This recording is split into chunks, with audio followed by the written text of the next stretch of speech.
Before all that, however, is this week's War on News.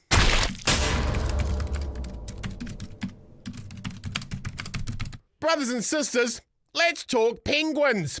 The extraordinary crash in the economy we witnessed last week, with GDP numbers far worse than anyone was predicting, was actually predicted last year.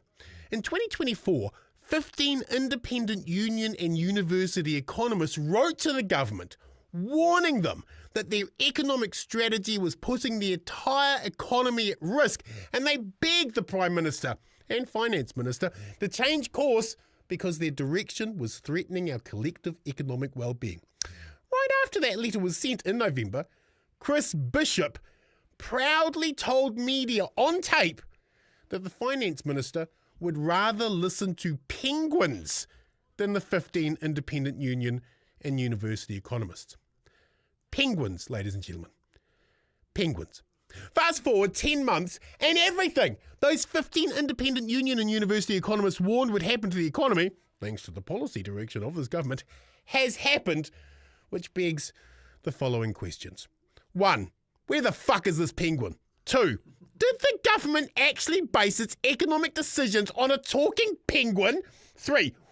Why did Chris Bishop decide of all the things the Prime Minister and Finance Minister should listen to before these 15 independent economists? What's a talking penguin? Look, I'm not suggesting this government is making economic decisions based on the advice of a magical talking penguin. Chris Bishop is the one suggesting that. What other talking birds are advising this government on policy? Because the idea National Act and New Zealand First are making policy decisions based on talking birds actually explains a lot. As for Chris Bishop, Polly is a cracker. Talking of white people without rhythm, the Prime Minister's office today refused to release communications from his claim that Taylor Swift and her fiancé reached out to see if they could take up his breathless TikTok offer to hold their wedding in New Zealand. The PM's office declined the request to release these communications that would prove Luxon was being honest about this Taylor Swift boast, because the communications referenced in the media reporting were sent and received by Luxon in his capacity as a private individual, as opposed to in his official capacity as Prime Minister. Which seems weird, because how would Taylor, Travis, or anyone else know who Chris Luxon was, let alone how he could get them a wedding in New Zealand?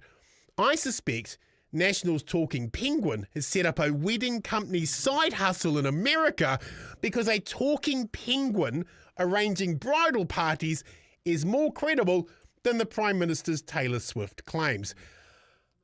And finally, in this week's War on News, research over the weekend warns the rapid climate change in Antarctica will see unprecedented environmental carnage, with the headline 10 feet of water coming. The research suggests vast damage to animals living in Antarctica, particularly emperor penguins, who are feared will die out before the end of the century. That's once, twice, 3 times a penguin. Thank you, Chris Bishop. Brothers and sisters, we're all going to die on a burning planet thanks to the lies of the petro-industrial complex and their polluter mates. To quote the great warrior poet oracle Mike Hosking, happy days.